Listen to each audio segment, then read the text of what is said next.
여야가 추석 연휴 민심 훗개를 마무리하고 있습니다. 다음 주 시작될 국정감사를 앞두고 치열한 창과 방패 대결을 예고하고 있는데요. 네, 두 분과 함께 정치권 소식 짚어보도록 하겠습니다. 최인호 전 민주당 의원, 홍석준 전 국민의힘 의원 나오셨습니다. 어서 오십시오. 안녕하세요. 네, 기나긴 연휴였는데 벌써 마지막 날이 됐습니다. 예. 방금 전에 이제 뭐 두 분도 보셨겠습니다만 각 당에서 전영희 최고위원, 장동혁 대표가 간담회를 갖고 추석 민심을 전했는데요. 일단 각 당의 평가 어떻게 들으셨는지부터 들어보도록 하겠습니다. 자, 최 의원님 어느 부분에 주목하셨습니까? 네, 지난 설날에는 아무래도 계엄 직후에 여러 가지 혼란상이 있었지 않습니까? 그래서 국정이 상당히 어렵고 또 불안했고 또 정치권도 그에 따라서 막 공방이 심했는데 예. 올 추석은 이제 모든 국정이 정상화됐다. 또 얼마 전에 대통령이 유엔 총회에 가서 또 정상국가를 선언도 하고 예. 또 민주주의 회복에 대한 선언도 하고 또 한반도 평화에 대한 또 외교적 환경 역설도 하고 막 이 모든 것들이 이제 정상화되었다 하는 측면에서 좀 평온한 추석이 되었다라고 이제 평가를 했고요. 그러나 또 야권에서는 뭐 민생 걱정이라든지 부동산 걱정이라든지 뭐 이런 부분에 대한 건설적인 지적이나 이런 것은 뭐 없이 냉부회로 시작해서 냉부회로 끝난 거의 뭐 대통령에 대한 일방적인 정치 공세 또 해명을 했음에도 불구하고 끝까지 물고 늘어지는 그런 그 좀 저급하달까요? 그런 악의적인 그런 그 정치 공세로 일관한 것은 상당히 실망스럽다 네. 하는 그런 이제 여당의 평가가 있었습니다. 예. 최 의원님은 이렇게 얘기해 주셨고 홍 의원님은 좀 다른 의견을 내시겠죠? 예. 들어보겠습니다. 국민의힘이 사실은 이제 조금 전에 연합뉴 TV에 나온 어떤 장면에서는 사실은 뭐 냉부회를 중심으로 해서 정권 비판하는 내용이 많았습니다만은 보통 어떤 다른 어떤 화면에 나오지 않는 많은 내용들 일단 경제적인 면에서 많은 국민들이 현재 걱정하고 있다는 것. 특히 지방으로 갈수록 경제가 어렵기 때문에 많은 이 부분에 대해서 걱정하고 있는데 이 부분들이 특히 이재명 정권이 출범하고 나서 지금 현재 아직까지 한미 관세 협상도 마무리되고 있지 않은 가운데 EU까지도 지금 철강을 50%까지 지금 올리겠다고 하고 특히 구체적으로 지금 미국 수출이 지금 최근에 조사에 따르면은 7위에서 우리가 이제 10위까지 떨어진 거라든지 이런 것들이 실질적으로 국민 경제, 특히 지방 경제에 많은 영향을 미치는 것들이 사실상 국민들에게 가장 다가오는 어떤 추석 민심이 아닐까 싶고 특히 그 추석 시작할 때 이진숙 박통위원장이 사실은 법치주의에서 사실 참 이런 일이 일어날까 할 정도로 깜짝 놀랄 만하게 경찰에 의해서 강제 체포 압송되는 장면을 보면서 많은 국민들이 충격과 공포를 저는 좀 느꼈을 것 같고 특히 대통령이 물론 뭐 냉부회 같은 이런 예능을 출연할 수는 있습니다. 그런데 국가 재난 사태에 해당되는 지금 국가정보자원센터가 화재가 일어났고 그리고 현재까지도 아직까지 뭐 25% 내외로 지금 이제 복구하고 이런 어떤 와중에 현장에는 가지 않고 예능에 출석하는 것이 맞느냐 이런 면에 대해서는 뭐 야당을 떠나서 많은 국민들이 우려를 하고 있고 비판과 걱정을 하고 있는 이런 면에 대해서 뭐 국민의힘은 국민들을 대신해서 이야기를 했다 이렇게 보여집니다. 예, 두 분께서도 언급을 하셨고 또 앞서 당 현장 연결에서도 나왔던 내용이긴 한데요. 이진숙 전 방통위원장 체포라든지 뭐 김현지 부속실장 또 조희대 대법원장 대통령 부부의 예능 출연까지 이 추석 연휴에도 여야의 공방이 좀 뜨거웠습니다. 그렇습니다. 이번 추석 밥상 위에서는 좀 어떤 이슈들이 가장 언급이 좀 많이 됐을까요? 뭐 제가 접한 분들은 아무래도 관세 협상이 어떻게 될 것인가 이 부분에 대한 걱정이라든지 또 정부가 제대로 국익을 우선해서 잘 협상을 마무리해 줬으면 좋겠다 하는 그런 주문들이 가장 많았습니다. 특히 3,500억 불이나 되는 막대한 달러를 직접 투자로 해서 또 즉시 투자하길 바란다는 미국의 과도한 요구 이 부분에 대해서는 정말 걱정을 많이 했고 미국 측의 요구대로 간다면 제2의 IMF에 빠지는 거 아니냐. 너무나 과도하기 때문에 이것은 들어줄 수 없다. 또 정부가 정정당당하게 합리성과 국익에 기반해서 제대로 된 협상을 해야 된다. 이런 의견들이 많았고요. 특히 그 통화 스와프가 전제되지 않는 관세 협상은 절대 안 된다. 특히 일본과 비교해서는 일본은 5천억 불이 넘는 투자를 했음에도 불구하고 기축통화국이면서도 무제한 통화 스와프가 가능한 그런 나라지 않습니까? 그러나 우리나라는 기축통화국도 아니고 또 통화 스와프도 체결되지 않는 상황에서 외환 보유고의 거의 90%에 달하는 막대한 달러를 바로 직접 투자한다. 그것은 뭐 바로 우리나라 경제가 무너지는 것이기 때문에 이것은 절대 있어서는 안 된다. 특히 앞으로 국회도 여야 할 것 없이 이런 부분에 대해서 정부의 협상에 힘을 실어주고 또 국회가 할 일이 있다면 이것은 너무나 중대한 협정이기 때문에 반드시 국회의 비준을 받아야 된다 하는 그런 측면에서라도 국회가 제대로 된 이 부분에 대한 대처 뭐 이런 의견들이 추석에 압도적인 민심이었다. 저는 그렇게 파악이 됩니다. 예, 관세 협상을 포함해서 좀 민생에 대한 우려들을 좀 많이 들으셨다고 하는데요. 홍 의원께서는 이번 추석 내내 민심 좀 어떻게 들으셨어요? 예, 저도 마찬가지입니다. 일단은 뭐 국민들께서는 일단 경제에 대해서 민생에 대해서 가장 우려를 할 수밖에 없는 것이죠. 그런 면에서 많은 국민들께서 지금 이재명 정권이 무능하고 또 국민들에게 제대로 설명을 하지 않는다, 거짓말한다 이런 어떤 우려를 많이 하고 있는 것 같습니다. 조금 전에 관세 협상만 하더라도 처음에 우리가 이 자리에서도 우리 최 의원하고도 이야기를 많이 했습니다만 처음에 이재명 대통령과 정권이 뭐라고 그랬습니까? 합의서가 문서가 필요 없을 정도로 합의가 잘 됐다, 협상이 잘 됐다 이야기를 했지 않습니까? 그때 국민님과 저도 이 자리에서 미국하고 이야기가 다르다. 3,500불에 대해서 이야기가 다르고 특히 농산물 협상 관련해서도 이야기가 다른 이런 면을 이야기하니까 또 그 정쟁이다 이렇게 이야기하는데 지금 와서는 또 이야기가 달라지지 않습니까? 국회에 제대로 어떤 협조를 구하기 위해서는 제대로 어떤 이야기를 해야 되는데 지금까지 보면 이재명 정부는 속이기에 급급했다 이렇게 이제 말씀을 드리고 싶고 지금 그 국가 재난 사태에 해당되는 이런 어떤 국정정보자원센터 이야기만 해도 그렇습니다. 지금 얼마나 아직까지도 국민들이 이걸로 인해서 많은 어떤 불편을 느끼고 계시고 이것을 복구하는데 수조 원에 달하는 어떤 그런 그 금액도 필요할 뿐만 아니라 IT 강국 대한민국의 이미지를 깎아내리는 정말 우리 대한민국으로서는 IT 디지털 참사에 해당되는데 국정 최고 책임자인 대통령께서 이것을 진두지휘하고 현장에도 가고 이렇게 해야 됨에도 불구하고 이런 어떤 재난 때 냉장고를 부탁해라 이런 어떤 예능을 찍었다. 그리고 처음에는 그것도 찍는 시간도 이야기를 하지 않으면서 이 문제 제기를 한 야당 의원에 대해서 허위 사실 유포라고 해서 고발하고 지금도 뭐 장동혁 대표라든지 이런 많은 야당 의원들 지금 고발하고 있습니다. 이렇게 되니까 이런 문제가 더 커질 수밖에 없는 것이고 이런 어떤 문제에 대해서 제대로 해명을 하지 않고 그리고 노력을 하지 않는 지금 현재 민주당에 대해서 국민들이 비판을 할 수밖에 없는데 이런 비판에 대해서 자꾸 정쟁이라고 하는데 거꾸로 이야기를 돌리면 2022년 4월 달에 당시 윤석열 대통령이 당선자 시절에 유재석 씨가 그 진행을 하는 유퀴즈에 나갔을 때는 예. 엄청나게 비판을 하면서 국민 MC를 정치에 악용한다고 막 비판을 했는데 저희들은 냉장고 부탁해 이런 어떤 예능 찍는 것이 아니라 시기적인 문제고 그리고 이 사실을 제대로 아직까지도 밝히지 않은 점에 대해서 강력하게 비판을 할 수밖에 없을 것 같습니다. 예.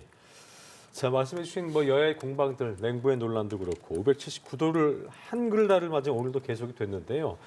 여당은 대통령의 이 K푸드 홍보를 깎아내리는 저급한 정치 공세라고 국민의힘을 겨냥을 했고 또 국민의힘 측에서는 여당 정치인한테 야당 대표를 똘마니로 지칭하는 건 스스로 품격 저하한 거다라고 또 맞받아쳤습니다. 이 상황 어떻게 좀 보셨습니까? 방금 홍석준 의원님이 또 냉부의 이야기를 또 하셨는데 사실 그 프로그램을 본 시청자들은 아니 그것이 대통령 개인을 위한 홍보인지 뭐 전혀 뭐 그렇지 않다는 것을 실감할 수 있었을 것입니다. 약 한 20여 분간 대통령이 출연해서 줄곧 우리나라 K푸드에 대한 우수성 또 본인은 한류가 여러 가지로 이제 세계적으로 뻗어나가고 있지만 특히 K푸드 산업을 제대로 한번 키워보겠다 하는 그런 것도 강조를 하셨고요. 특히 우리나라 음식이 다른 그 K컬처, 다른 문화와 비교해서도 너무나 우수한데 좀 덜 알려졌다. 그래서 앞으로 이런 부분들이 더 알려졌으면 좋겠다 하는 그런 말씀도 많이 했고 예. 특히 유명 셰프들에 대한 칭찬이라든지 특히 음식을 만들 때 응원이라든지 만약 이런 것들이 다 이제 지켜본 시청자라면 대통령이 이런 부분에 대해서도 특히 이제 그 국익과 관련해서도 추석 때도 이렇게 소통을 하는구나라고 아마 많이 느꼈을 겁니다. 그 시청자들의 호감은 이 프로그램이 생긴 지가 12년째 되는데 최고의 시청률을 기록했다는 것 아닙니까? 그리고 저도 유튜브로 그 다 봤습니다만 저희 뭐 수백만 명이 넘는 구독자가 있을 정도로 이 프로그램이 호평을 받았다 하는 점을 먼저 좀 환기를 시켜드리고 싶고요. 그래서 그렇습니다. 야당은 대통령실에서 이 화재와 관련된 행정정산망 복구와 관련된 타임라인을 다 공개한 이후에도 악의적인 공세를 계속했다 하는 그런 측면에서 상당히 실망스럽다는 것이고요. 실제 대통령께서 유엔 총회 마치고 26일 날 밤 9시경에 공항에 도착하자마자 8시경부터 발생한 화재의 경과에 대해서 보고를 받고 또 여러 가지 대처를 또 주문을 했고요. 그 다음 날 27일 날에는 총리 주재로 중대본 회의를 내내 가졌습니다. 또 수시로 보고를 받았습니다. 또 28일 날에는 전날 27일 날 저녁에 화재가 완전히 이제 진압되고 난 이후에 대통령께서 직접 오전에는 비상대책 회의를 주관해서 대통령 비서실장이라든지 안보실장이라든지 관계자들을 다 모아놓은 상태에서 보고받고 또 엄정한 행정 전산망의 복구 다 그렇게 지시를 했고요. 또 오후 5시 반에는 중대본 회의를 또 직접 주재를 하면서 각 시도지사에게 지방에도 이런 행정정산망의 피해가 없도록 또 확산되지 않도록 대처를 잘해달라는 주문까지도 했습니다. 그 상황에서 예능 프로그램이라고 하지만 국익 K푸드를 홍보하는 그 방송에 이제 출연을 한 것인데, 예. 자, 화재가 만약에 계속되고 있었거나 또는 재발화가 됐다든지 또는 행정정산망에서 또 복구가 되지 아니하고 결정적인 무슨 차질이 생겼다든지 만약에 비상 상황이 계속적으로 전개가 되었더라면 그런 예능 프로그램의 출연은 좀 연기되는 게 맞았죠. 그러나 화재가 완전히 진압되고 이제 복구가 되고 있는 상황이었고 그런 상황에서 그러면 대통령이 그 전산망의 복구에만 그러면 집중했어야 되느냐, 그 일에만 매달려야 되느냐, 그렇지는 않죠.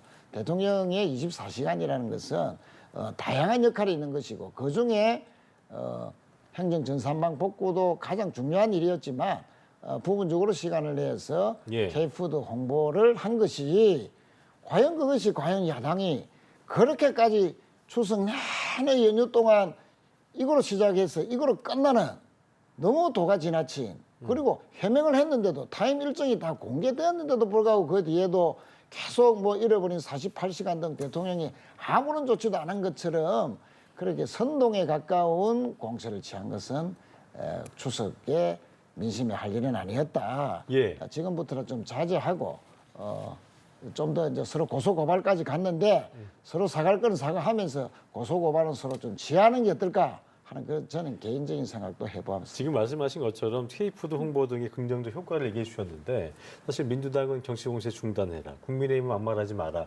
이렇게 좀 계속 부딪히면서 국민들 볼 때는 추석 내내 좀 이게 피로감이 높아지거든요. 마무리 돼야 될 텐데 어떤 식으로 좀 마무리가 돼야 될까요? 그렇습니다. 마무리가 돼야 되는데 지금 민주당에서 오히려 고소고발을 하기 때문에 쉽게 마무리가 될 어떤 그런 이슈가 아닌 것이죠.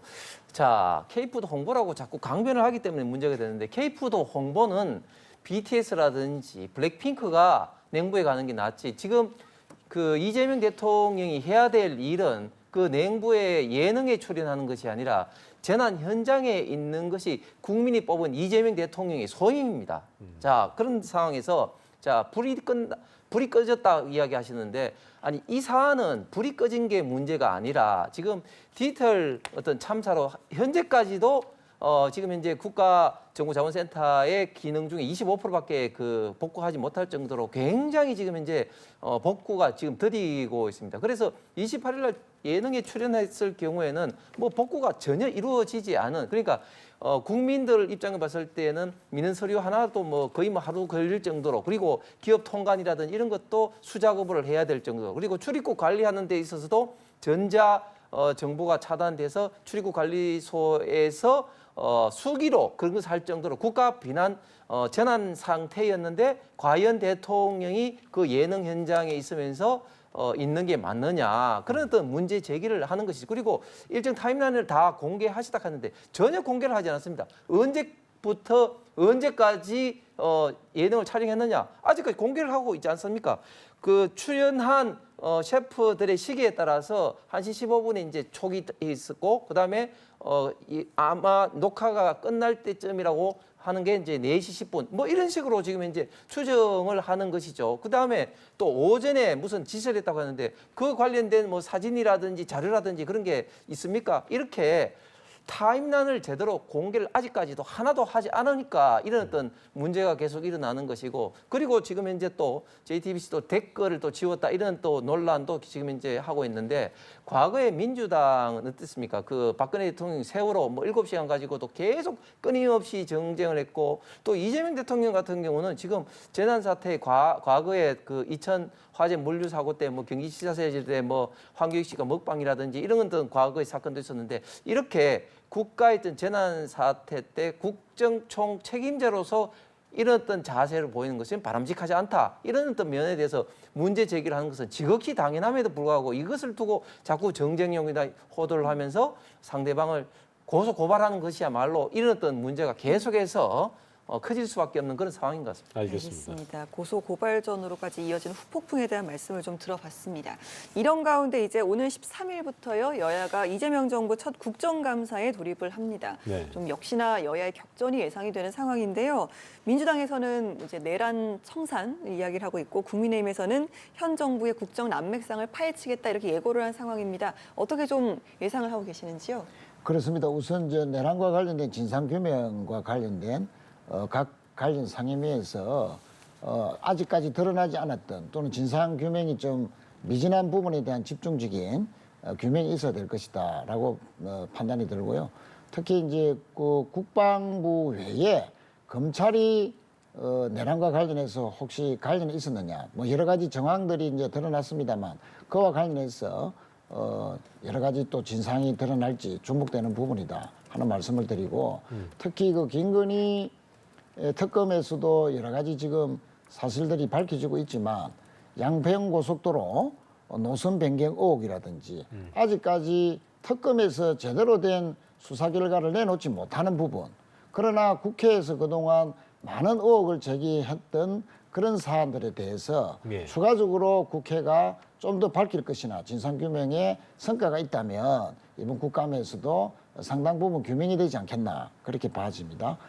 특히 가장 중요한 민생 국감인데 지금 서울의 부동산 가격이 너무나 또 상승을 했고 일부 지역에서 그것이 이제 서울 전역으로 확산될 그런 여러 가지 조짐들이 보이고 있지 않습니까? 물론 정부는 6.27 대책이라든지 9.7 대책을 통해서 금융적인 규제라든지 또 공급 대책도 내놓았습니다만 그 두 대책에도 불구하고 부동산 심리나 특히 현장에서의 부동산 가격이 상당히 상승했다, 또 더 확산될 조짐이다 하는 부분에 대해서 과연 국회가 어떻게 진단하고 있고 또 앞으로 정부에 대한 대책을 어떤 식으로 촉구를 할 것인가, 대책, 그 공급 대책이라든지 또 수요 억제 이런 부분에서 특히 그 아마 부동산 세제와 관련된 국회의 입장이라든지 앞으로 정부 쪽의 입장의 근본적인 대책 촉구 이런 부분들도 상당히 관심 있게 봐야 될 부분이 아닌가 생각이 들고요.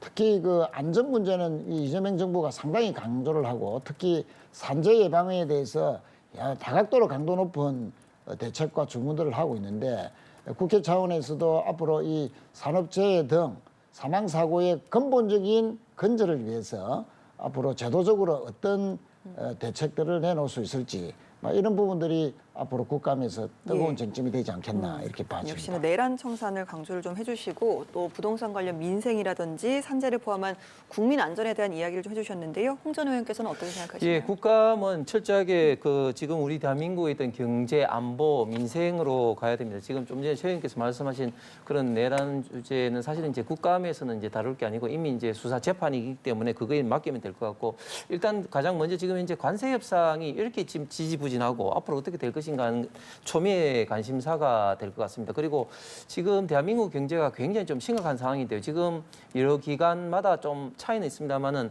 올해 경제 성장률이 0.8%에서 1.0% 역대 최악의 성장이 예측되고 있습니다. 그래서 이런 어떤 문제에 대해서 어떤 정부의 어떤 정책이 이제 필요할 것 같고, 특히 지금 이재명 정권 들어와서 지금 기업을 옥죄는 반기업 어떤 정책, 노란봉투법이라든지 더 센 상법이라든지 이런 것으로 인해서 어떤 그 연구기관에 따르면 인구 대비 국외 지금 현재 그 이주하는 분들이 우리 대한민국이 지금 전 세계에서 2위를 할 정도로 굉장히 많이 지금 우리 국민들, 특히 기업인이라든지 부자들이라든지 뭐 이런 어떤 소위 말해서 조금의 어떤 여유가 있으신 분들이 좀 탈출하는 그런 경향이 굉장히 많다는 그런 어떤 보도도 있습니다. 이런 어떤 문제에 어떻게 좀 대처할 것인지. 그리고 또 지금 이재명 정권 들어와서 전 정권 지우기를 지금 현재 너무 많이 하다 보니까 합리적인 어떤 정책들도 굉장히 지금 현재 혼동이 되는 경우가 많습니다. 에너지 같은 경우도 지금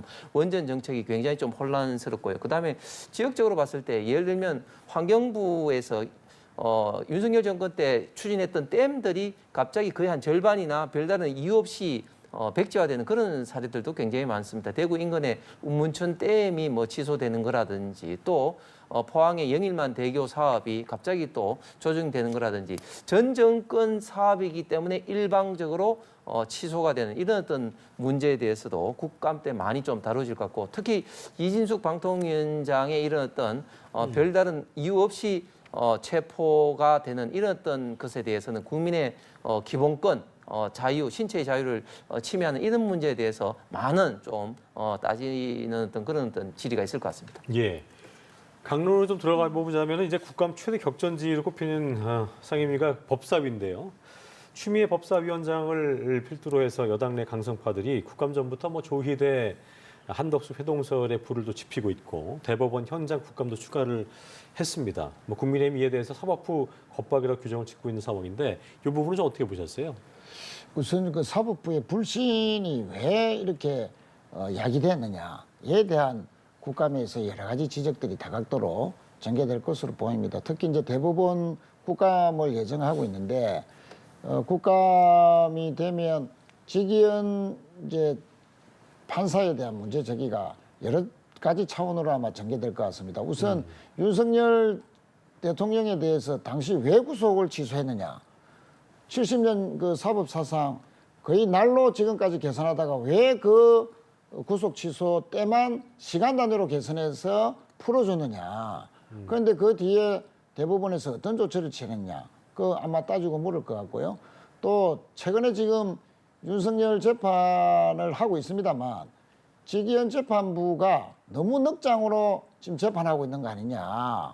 그래서 내년 1월 달에 구속 만기까지 재판이 다 이루어지지 않으면 또 풀어주는 거 아니냐라는 또 의구심을 갖고 있는데 이 부분에 대한 또 점검이 있을 것 같고요. 특히 그 직위원 판사는 뭐 룸사롱 접대다 논란이 있었지 않습니까? 그 부분에 대해서 감찰을 했는데 대법원에서는 공수처의 수사 결과를 지켜보겠다 하면서 무혐의 처리를 사실상 해버렸습니다. 그런데 정작 공수처는 핸드폰을 2번이나 사흘 바꾼 직위원 부장판사 여러 가지로 증거 인멸의 혐의가 있다라고 해서 압수수색을 신청을 했는데 기각을 시켜버렸어요. 그러면 그것도 모순 아니냐. 아니 공수처 수사 결과를 지켜보자 하면서 왜 대부분은 그것도 법원에서는 그걸 또 기각을 시키냐. 공수처 수사를 제대로 하려니까. 이런 여러 가지 직위원 판사에 대한 여러 가지 불리한 점이나 또 지적할 부분을 강도 높게 제기할 것 같고요. 예. 특히 그 조희대 대법원장에 대해서도 지난 대선 시기에 대선에 개입했다 하려 했다는 의혹, 왜 당시 이재명 후보에 대해서 그렇게 빛의 속도로 대법원에서 파기환송을 했으며 또 고법에서도 바로 기회를 잡는 등 만약에 민심이 그 당시에 항의하지 않았더라면 그대로 재판을 했으면 이재명 당시 후보는 대선 후보 등록도 못 하려고 했던 거 아니냐.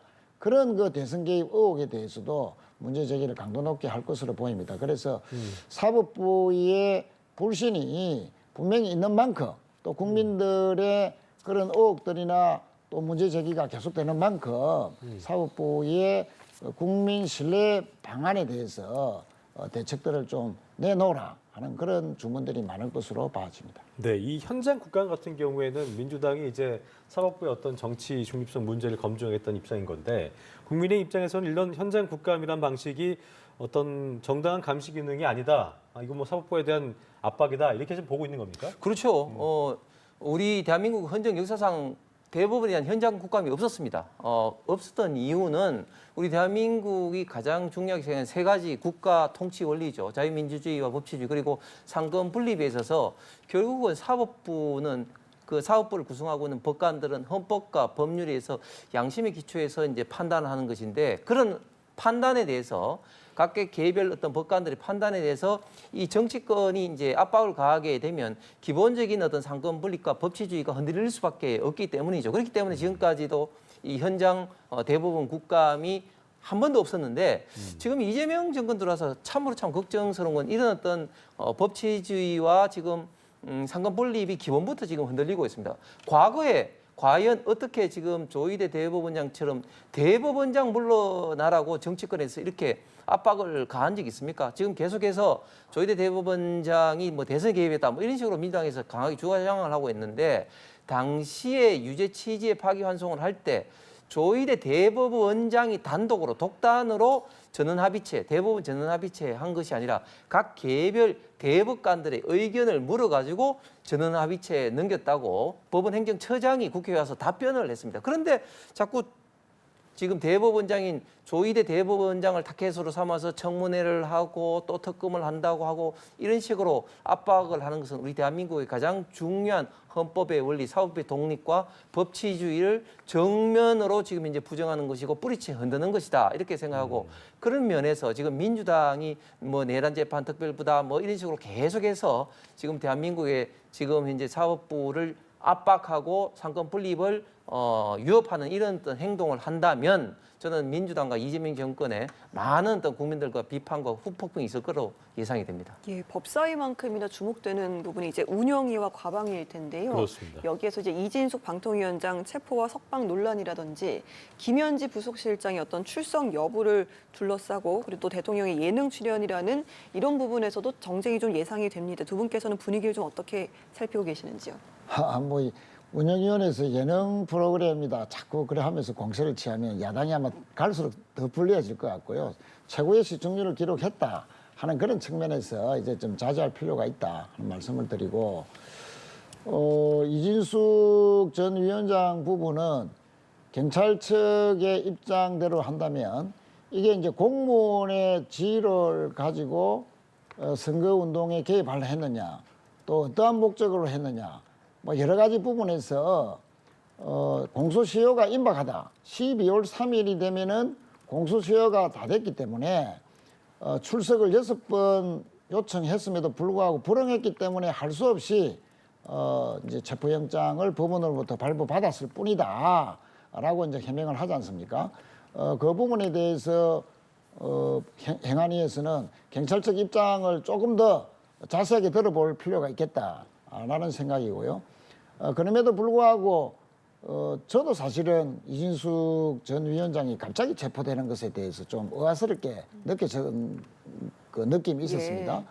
그럴 정도 일반 국민들도 아마 마찬가지였을 건데 과연 경찰이 6번의 소환장을 보냈다라고 한다면 국민들이 그 과정마다 다 알게 했더라면 6번이나 소환장을 보냈는데도 불구하고 그리고 공소시효가 임박했는데도 계속적으로 출석을 안 했구나. 그러면 당연히 법원에서 그런 체포영장을 발부할 수 있었겠구나라고 이제 납득이 쉬웠을 건데 그런 과정들이 국민들에게 잘 알려지지 않는 가운데에 체포영장을 발부받아서 체포를 해버렸단 말이죠.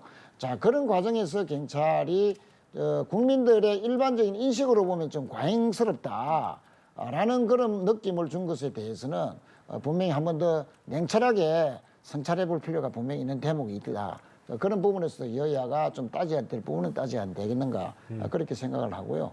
또 김현지 부속실장과 관련해서는 왜 그렇게 야당이 처음부터 끝까지 지금까지도 김현지 부속실장에 대해서 그렇게 꼭 불러내야 되는지 뭐 이제 출석을 한다니까 우상호 정무수석이 출석을 한다고 했지 않습니까? 나는 뭐 당연히 출석하리라 보고요. 또 출석하는 것이 맞다고 보는데 아마 김현지 실장이 출석을 하더라도 100일 동안에 뭘 그렇게 따질 게 많겠느냐. 그리고 그와 관련해서는 맹탕 야당 국감이 될 수밖에 없을 것이다.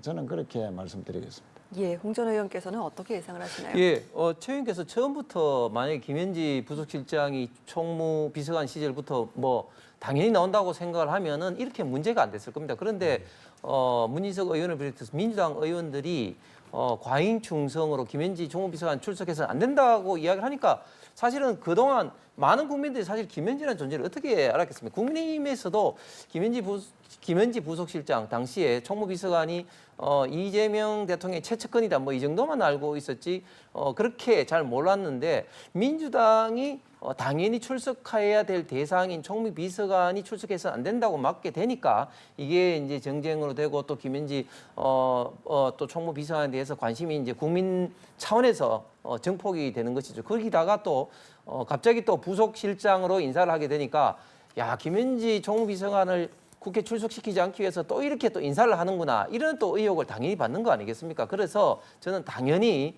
김현지 부속실장이 당연히 출석을 해야 된다고 보는데 글쎄 우상호 실장이 그렇게 이야기했지만 출석할 수 있을지 잘 모르겠고 지금 이진숙 방통위원장 건은 저는 여야를 넘어서 굉장히 우리 대한민국 자유민주주의 법치주의의 기초를 둔 국가로서는 있을 수 없는 일이 벌어졌습니다. 지금 경찰에서 뭐 6번 출석 요구를 했다고 하는데 지금 9월 27일 날 출석을 하기로 협의를 하기로 했는데 그 전에도 계속해서 3번씩이나 출석 요구를 했다는 거 아닙니까? 그러면은 그 출석 요구 자체가 제가 볼 때는 허위일 가능성이 많다. 그래서 경찰의 과잉 충성 혹은 또 뭐 정권의 어떤 명령으로서 경찰이 해서는 안 되는 이런 어떤 선거법 그리고 공무원의 어떤 정치적 중립 등등을 어떤 이유로 해서 불법 체포를 하고 압송을 했는데 이것이 뭐 법원에서 이제 기각은 됐습니다만 앞으로도 저는 이제 검찰이 이제 해체가 되면서 경찰의 어떤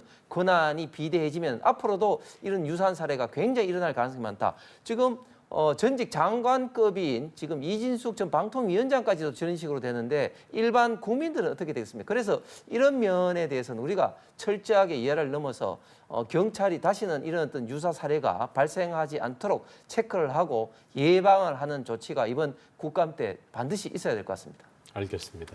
지금까지 추석 밥상머리 민심 포함한 정치권 이슈들 최인호, 홍석준 전 의원과 함께했습니다. 오늘 말씀 고맙습니다. 고맙습니다. 감사합니다. 감사합니다.